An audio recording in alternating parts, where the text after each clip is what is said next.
आप सभी को नमस्कार, सुप्रभात। सार्थक government job point YouTube channel आप सभी लोगों का हार्दिक स्वागत करता है। चैनल को सब्सक्राइब न किया हो तो सब्सक्राइब कर लें, वीडियो को लाइक कर दें, शेयर कर दें। बेल आइकन दबा करके रखेंगे तो आपको नोटिफिकेशन मिल जाएगा और आप उसे शेयर कर पाएंगे। खबरों की शुरुआत कर लेंगे। काफ़ी सारे महत्वपूर्ण अपडेट्स हैं जो आप सभी लोगों को प्रोवाइड करने हैं। आप सभी लोग चैनल को अधिक से अधिक सहयोग करें और वीडियो को लाइक ज़रूर किया करें, ठीक है ना। चलिए खबरों की शुरुआत कर लेते हैं। पहली चीज़ है कि बीएड वर्सेस बीटीसी को लेकर के आए दिन सर्वोच्च न्यायालय में कुछ न कुछ याचिकाएं पड़ रही हैं, ठीक है ना। और अभी आप देख रहे होंगे 15-16 याचिकाएं फिर हो गई हैं। तो ये केस अब पूरी तरीके से क्लोज हो, ठीक है। और बीएड वर्सेस बीटीसी का फाइनल ऑर्डर आए। जाहिर सी बात है कि ये 2 बेंच या ट्रिपल बेंच के माध्यम से नहीं, फिर मामला विस्तृत बेंच में जाएगा। इससे बेहतरीन है कि विस्तृत बेंच से ही सारे मामले का पटाक्षेप कर दिया जाए, है ना। सारी चीज़ें फाइनल हो जाएं, जिसमें चीफ जस्टिस ऑफ इंडिया का जो है नेतृत्व रहे और सारी चीज़ें वो क्लियर होती चली जाए। तो आप सभी लोगों को मैं बताना चाहता हूँ कि बहुत जल्दी ही आप सभी लोगों को ये सारी चीज़ें देखने के लिए मिलने वाली हैं। ये मामला अभी विस्तृत बेंच तक जाएगा, ठीक है ना। ये आखिरी आदेश नहीं हो पाएगा, ये मामला विस्तृत बेंच तक जाना ही जाना है। जब तक सर्वोच्च न्यायालय के मुखिया चीफ जस्टिस ऑफ इंडिया जो है इस पर अपना कोई निर्णय 5 जजों की बेंच के साथ नहीं सुना देते हैं, तब तक ये मामला फाइनल होगा ही नहीं। रोज़ आए दिन कोई न कोई केसेस पढ़ते रहेंगे। अभी एक मॉडिफिकेशन की याचिका है, 19 तारीख को सुनवाई है उस पर। अभी एक बीपीएससी वालों की भर्ती प्रक्रिया है, उसकी सुनवाई होनी है। सरकार ने अपनी याचिका वापस ली, लेकिन उन्होंने अभ्यर्थियों के माध्यम से भाई उन्होंने प्रमोट किया, क्योंकि अभ्यर्थियों का हित इसमें है ना। तो हम सभी लोगों ने एक पूरी तरीके से मंतव्य बना करके एक याचिका डाली सर्वोच्च न्यायालय में, और अच्छे खासे नामी गिरामी वकीलों को भी हायर किया गया है, ताकि हम लोगों का जो पक्ष है वो पूरी तरीके से मजबूत रह सके और बेहतरीन पैरवी हो सके वहाँ पे, है ना। तो आप सभी लोगों को मैं बताना चाहता हूँ, जो विद्यार्थी बीएड फॉर पीआरटी, इन तमाम मुद्दों को लेकर के लगभग 13 याचिकाएं हो चुकी हैं। इसमें केवीएस भी शामिल है, बीपीएससी भी शामिल है। और बीएड को पीआरटी में सम्मिलित करने के लिए, क्योंकि 69,000 के मामले में जब शिक्षा मित्रों की सुनवाई शुरू हुई थी, उन्होंने समय मांग लिया, है ना। क्योंकि ऐसा नहीं कि केवल उत्तर प्रदेश में भर्तियां हुई हैं, उत्तर प्रदेश में ही केवल भर्तियां नहीं हुई 28 मई सन 2018 की अधिसूचना से, उसमें पूरे देश भर में भर्तियां हुई हैं। और वो प्रक्रियाएं आप सभी लोगों की लगभग 3-4 साल पुरानी हैं। तो जाहिर सी बात है थोड़ा सा कोर्ट को भी जो है मतलब प्रॉब्लम होगी ना इसमें, कि पुराने विद्यार्थियों को कैसे बाहर किया जाए और नए विद्यार्थियों को किस प्रक्रिया के आधार पर उनको किया जाए। इससे एजुकेशन सिस्टम इस समय प्रेजेंट टाइम में मिड में है, आपका एजुकेशन सेशन, है ना। जो शैक्षिक सत्र है वो मिड में चल रहा है। कहीं पे अर्धवार्षिक परीक्षाएं हो चुकी हैं, तो कहीं पे मतलब अभी होने वाली हैं। तो जाहिर सी बात है इसमें थोड़ी सी दिक्कतों का सामना करना पड़ेगा। और सबसे बड़ी चीज़ ये है कि केंद्र सरकार की तरफ से भी ये चीज़ें डिक्लेयर की गई हैं कि अगर कहीं पे अनएलिजिबिलिटी थी या कुछ भी गलत था, ठीक है ना, तो सारी चीज़ें जो है तुरंत के तुरंत 4 महीने, 6 महीने, साल, 2 साल में उस चीज़ को क्लियर कर लेना चाहिए था। 5 वर्ष के बाद ये चीज़ें हो तो थोड़ा सा समझ से परे हो जाता है, ठीक है ना। और सबसे बड़ी चीज़ ये है कि पुराने विद्यार्थियों को किस तरीके से बाहर किया जाए, अभी इसका पूरा क्लेरिफिकेशन भी नहीं है। और सर्वोच्च न्यायालय ने अपने आदेश में इस बात को भी उल्लिखित किया था कि जब 28 मई सन 2018 की अधिसूचना रद्द हो गई है, तो उसके बाद जितनी भी भर्तियाँ हुई सब इनवैलिड है। सीधी सी बात है, इनवैलिड है तो दिक्कत हो जाएगी, अगर वैलिड है तो कोई प्रॉब्लम नहीं, है ना। तो इन तमाम मुद्दों को लेकर के हम सभी लोगों ने बीएड फॉर पीआरटी का जो मिशन चलाया हुआ है, न्यायालय से लेकर के जनप्रतिनिधियों तक हम लोग आपकी लड़ाई लड़ रहे हैं, लेकिन बीएड के विद्यार्थियों से कोई सहयोग नहीं मिल पा रहा है। ऐसा नहीं कि हम आप सभी लोगों से धन की मांग करते हैं, सर्वोच्च न्यायालय हो या हाई कोर्ट, हम सभी लोग आप सभी लोगों के लिए लड़ रहे हैं, ठीक है ना, पीआरटी के लिए। और आप लोग सिर्फ और सिर्फ वीडियोस को शेयर किया करिए और चैनल को सब्सक्राइब किया करिए, लाइक ज़रूर किया करिए। चलिए आगे बढ़ते हैं। अभी सर्वोच्च न्यायालय में बहुत जो है दुबिया पछाड़ जो है कुश्ती सब चीज़ें देखने के लिए मिलेंगी, ठीक है ना। और ये मामला इतनी जल्दी सट आउट नहीं होगा जब तक कि MHRD और NCT एकदम क्लियर डिक्लेयर नहीं कर देगी। इसमें गवर्नमेंट की भी मंतव्य देखना चाहिए ना। गवर्नमेंट इसका पूरा प्लान तैयार कर रही है कि हमें कमेटी की रिपोर्ट मिल जाए, उसके बाद हम कैबिनेट सर्कुलेशन इसको पास करा करके सारी चीज़ें जो है फाइनल कर दें। तो थोड़ा सा पेशेंस रखिए, धैर्य रखिए। न्यायालय में तो हम लोग न्यायालयी प्रक्रिया से गुजर ही रहे हैं, साथ ही साथ आप सभी लोगों के मिशन को मजबूत बनाने के लिए हम सभी लोग पूरा अपना 100% दे रहे हैं। चलिए आगे बढ़ते हैं। एक मामला सामने आया है TGT PGT का। इसमें कुछ शिकायतें मिली थी कि कुछ मतलब फर्जी टाइप के व्यक्ति, ठीक है ना, फर्जी टाइप के व्यक्ति जो है वो नौकरी कर रहे हैं और जो योग्य व्यक्ति है बेचारा वो नौकरी नहीं पाया है। आप बताओ। तो इसमें विजिलेंस की जांच चल रही है, ठीक है ना। और इसमें कई नपेंगे इसमें अर्जी फर्जी तरीके से सरकारी खजाने को लूटना। जाहिर सी बात है जब तक इसमें मैनेजमेंट का मिलीभगत नहीं होगी और जब तक सिस्टम का मिलीभगत नहीं होगा तब तक ऐसी चीज़ें कैसे हो सकती हैं, है ना। तो हाई कोर्ट ने ही आदेश किया विजिलेंस जांच के लिए और काफ़ी सारे इसमें लोग जो है वो नपेंगे। जो विद्यार्थी नियुक्त हुए थे वो विद्यार्थी भी हाई कोर्ट गए लेकिन उनको हाई कोर्ट से कोई राहत नहीं मिली है। तो जाहिर सी बात है ये थोड़ा सा क्रिटिकल सिचुएशन है, क्रिटिकल मामला है।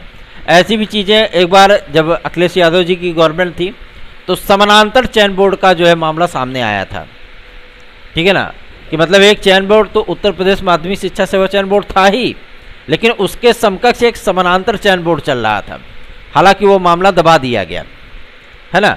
तो ऐसी प्रक्रियाएं आपको अर्धशासकीय सहायता प्राप्त विद्यालय होते हैं, ठीक है ना, वहाँ पे ऐसी चीज़ें आपको देखने के लिए मिलती रहेंगी, ठीक। और जो चीज़ें गड़बड़ होंगी वो गड़बड़ होंगी ही। जाहिर सी बात है वो आज नहीं तो कल, कल नहीं तो 2 साल बाद पकड़ में आ ही जाएंगे। सीधी सी चीज़ है।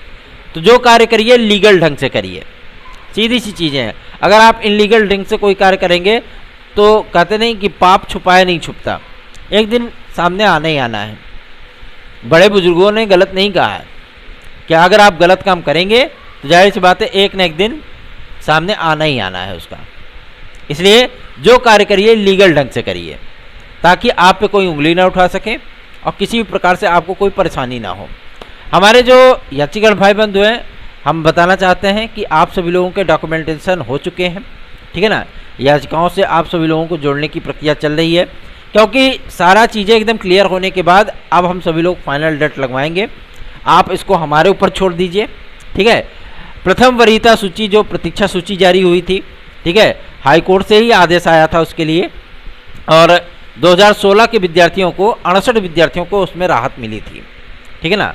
और सबसे बड़ी चीज़ यह है कि अब द्वितीय प्रतीक्षा सूची की जो तैयारियां हैं वो स्टार्ट हो चुकी हैं TGT PGT 2016-2021 की, और इसी बीच में इस याचिका को फाइनल भी किया जाना है, ठीक है ना। और सबसे बड़ी चीज़ ये है कि आप लोगों को मैं बताना चाहता हूँ कि जिस तरीके से इसको फाइनलाइज किया जाएगा विद्यार्थियों का हित हो, इसके लिए हम सभी लोगों ने बहुत मजबूत लहर किया हुआ है, ठीक है ना, ताकि आप लोगों के हितों की रक्षा हो सके। जो विद्यार्थी हमारे साथ जुड़ना चाहते हैं वो विद्यार्थी 830 32 72 282 इस व्हाट्सएप नंबर पर हमसे संपर्क कर सकते हैं। आप सभी लोगों की विजय सुनिश्चित हो, इसके लिए हम पूरा होमवर्क हम लोग कर रहे हैं, ठीक है ना, ताकि आप लोगों को किसी प्रकार से कोई समस्याओं का सामना न करना पड़े। न्यायालय पर भरोसा रखिए और न्यायालयी प्रक्रिया से हम सभी लोग गुजर रहे हैं और आप सभी लोगों के हितों की रक्षा के लिए हम लोग पूरी तरीके से तन्मयता के साथ तत्पर हैं। और जो ये अर्जी फर्जी लोग घूम रहे हैं ना, ये पक्का है नपेंगे, अच्छी खासे नपेंगे, क्योंकि हाई कोर्ट का आदेश आ गया है, इस पर विजिलेंस का जांच हो रही है। देख रहे हैं ना, कहीं संभल से तो कहीं फलनवा से कहीं डमकवा से, पता नहीं कहाँ कहाँ से पकड़े जा रहे हैं। और कई ऐसे मामले आए हैं जहाँ पे कि मतलब विद्यार्थी नौकरी कर रहे हैं। एक तो मामला आया था कि एक ही व्यक्ति 10 विद्यालयों में नौकरी कर रहा था। आप सोचो, अपनी ही मार्कशीट से 10 जगह नौकरी कर रहा, 10 जगह सैलरी उठा रहा था वो। ये सिस्टम की लाचारी है, लापरवाही है ना।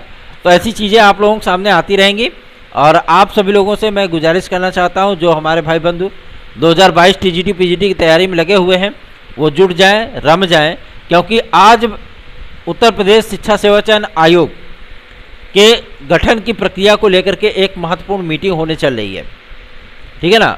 और ये मीटिंग लखनऊ में होगी, और सबसे बड़ी चीज़ है कि इसमें जो सदस्य बन रहा है उनके नाम पे अंतिम मोहर लग जाएगी, जो अध्यक्ष बनेगा उनके नाम पे भी अंतिम मोहर लग जाएगी, ठीक है ना। और आप सभी लोगों को मैं बता दूं, जो हिंट जो मिल रहा है कि जो अध्यक्ष महोदय इसके बनाए जाएंगे वो बीएचयू के वाइस चांसलर हो सकते हैं,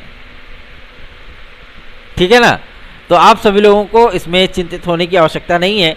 अब चीज़ें धीरे धीरे सामने आ रही हैं, नियमावलियाँ बन चुकी हैं, उसको न्याय विभाग से मंजूरी भी मिल चुकी है।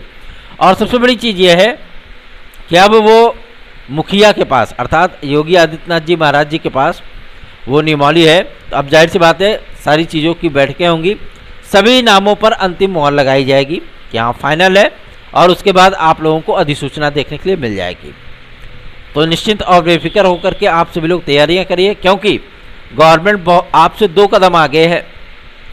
गवर्नमेंट 2 कदम आगे इसलिए मैं कह रहा हूँ कि आपकी OMR छप चुकी है, आपकी बुकलेट सीरीज छप चुकी है, सारी चीज़ें एकदम फाइनल है। एग्ज़ाम के लिए केवल और केवल आप लोगों को 15 दिन का टाइम दिया जाएगा, केवल 15 दिन का। और ऐसा कहीं कोई प्रोसीजर नहीं है कि आपको 60 दिन पहले 45 दिन पहले बताया जाए, ना, मतलब ना, ठीक है ना। इसलिए कह रहा हूँ तैयारियों में जुट जाइए, क्योंकि अचानक से ब्रह्मोस गाइडेड मिसाइल गिरेगी आपके ऊपर, ठीक है ना। और आप अगर तैयार नहीं रहेंगे तो जाहिर सी बात है अपना बचाव नहीं कर पाएंगे। इसलिए कह रहा हूँ तैयारियों में जुट जाइए। हमारे नोट्स आज चाहिए तो आप 830 32 72 282 इस व्हाट्सएप नंबर पर हमसे संपर्क करके नोट्स आज प्राप्त कर सकते हैं। टीजीटी का मैटर एलटी ग्रेड में नहीं चलेगा, पीजीटी का मैटर जीआईसी लेक्चरर में नहीं चलेगा, क्योंकि एलटी और जीआईसी का जो पैटर्न होता है, नेचर ऑफ क्वेश्चन होता है, ठीक है ना, वो बहुत डिफरेंट होता है। उसके जो मतलब विषय विशेषज्ञ के माध्यम से जो पेपर सेट किया जाता है ना, वो बहुत डीपली सेट किया जाता है। तो आप टीजीटी और पीजीटी से उसको बिल्कुल भी कंपेयर नहीं कर सकते, बिल्कुल भी नहीं। अगर आप टीजीटी के नोट्स से एलटी की तैयारी करेंगे आपको 0 सन्नाटा ही मिलेगा।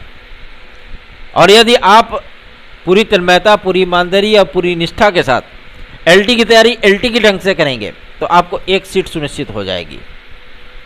एलटी ग्रेड जीआईसी प्रवक्ता के लिए भी मैं आप सभी लोगों को कल शाम की वीडियो में ही बता चुका हूं कि ओटीआर की वेबसाइट आज तक सही हो जाएगी, ठीक है। उसके बाद धड़ल्ले से आप लोग ओटीआर करिए फटाफट, और आप लोगों का विज्ञापन ताकि जल्दी जारी हो सके, क्योंकि ऐसा सिस्टम लगा दिया जाता है कि जिसमें विद्यार्थियों को, जाहिर सी बात है भाई, सिस्टम भी अपने आप अपडेट है और विद्यार्थी उसी में रमे हुए हैं, ओटीआर हो जाए, ओटीआर हो जाए, ओटीआर हो जाए, है ना।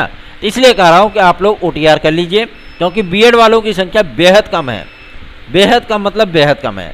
आप बीएड की काउंसलिंग देख रहे हो, केवल 5% विद्यार्थियों ने काउंसलिंग कराई है। अब सोचो, सारी की सारी सीटें खाली हैं। और इलाहाबाद विश्वविद्यालय से लेकर के आपके महाविद्यालयों तक देख लीजिए, हर जगह बुरी स्थितियां हैं। कोई बीए में, स्नातक में एडमिशन नहीं लेना चाह रहा है। क्यों? क्योंकि हर जगह से सब्जेक्ट ख़त्म कर दिया गया है। तो ये चीज़ें आप लोगों को, एक कहते नहीं है कि ये सारी चीज़ें आपको देखने के लिए मिलती रहेंगी कि बुला बुला करके बीएड में एडमिशन दिया जा रहा फ्री ऑफ कॉस्ट, कि फीस आप बाद में दीजिएगा, पहले एडमिशन ले लीजिए। फिर भी विद्यार्थी नहीं ले रहे हैं। और कमोबेश डीएलएड की भी कोई अच्छी स्थितियां नहीं है, उनकी भी सीटें रिक्त जा रही हैं, वैकेंसीज हैं नहीं, ठीक है ना। जब वैकेंसीज नहीं है तो जाहिर सी बात है दिक्कतों का सामना तो करना ही पड़ेगा। एक महत्वपूर्ण चीज़ ये है कि आपके यूपी टीईटी में बीएड के विद्यार्थियों को उसमें सम्मिलित किया गया है आपकी शिक्षक सेवा नियमावली में। अर्थात गवर्नमेंट को जो हमने सूचना दी थी कि गवर्नमेंट को एनओसी लेटर प्राप्त हो चुका है एलिजिबिलिटी में शिथिलता के लिए 5 वर्ष की, ठीक है ना, कहीं ना कहीं वो चीज़ें सत्य हैं। और बीएड विद्यार्थियों में अभी तक उत्तर प्रदेश में लेकर के कोई स्टैंड नहीं अपनाया गया, ना उनको बाहर किया गया, ना कोई चीज़ें की गई, ठीक है ना। और सबसे बड़ी चीज़ ये है भैया, इसीलिए अभी गवर्नमेंट प्राथमिक शिक्षक भर्ती देने से बच भी रही है, ठीक है। तो आप सभी लोगों को मैं बता देना चाहता हूँ कि चाहे उत्तर प्रदेश हो, चाहे मध्य प्रदेश हो, ठीक, और चाहे आपका अन्य प्रदेश हो, बीएड को पीआरटी में लाने के लिए हम सभी लोग पूरी जुगत में लगे हुए हैं। किसी भी तरीके से बीएड को प्राथमिक शिक्षक भर्ती में सम्मिलित किया जाए, चाहे वो सर्वोच्च न्यायालय के माध्यम से किया जाए, चाहे वो केंद्र सरकार के माध्यम से किया जाए।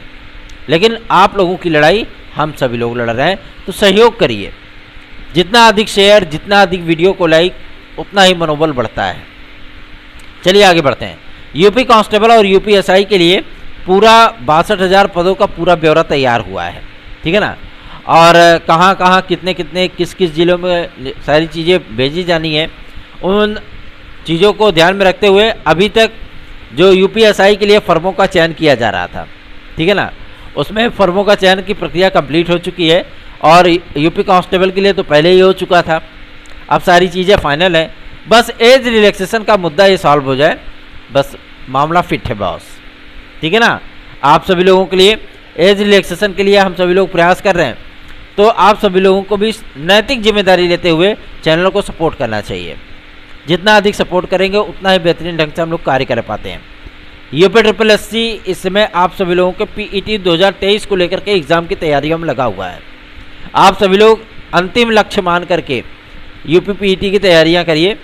22-25 लाख विद्यार्थियों ने आवेदन किया है, तो जाहिर सी बात है आप सभी लोगों को मैं इस बात के लिए आश्वस्त करना चाहता हूं कि कुछ चीज़ें ऐसी होती हैं जहां पे आप सभी लोगों को बहुत सारी चीज़ें परिवर्तित होती हुई नज़र आएंगी, है ना। तो उस परिवर्तन को स्वीकार करिए और अपने लक्ष्य के प्रति केंद्रित हो जाइए। धन्यवाद। आप सभी का दिन शुभ हो।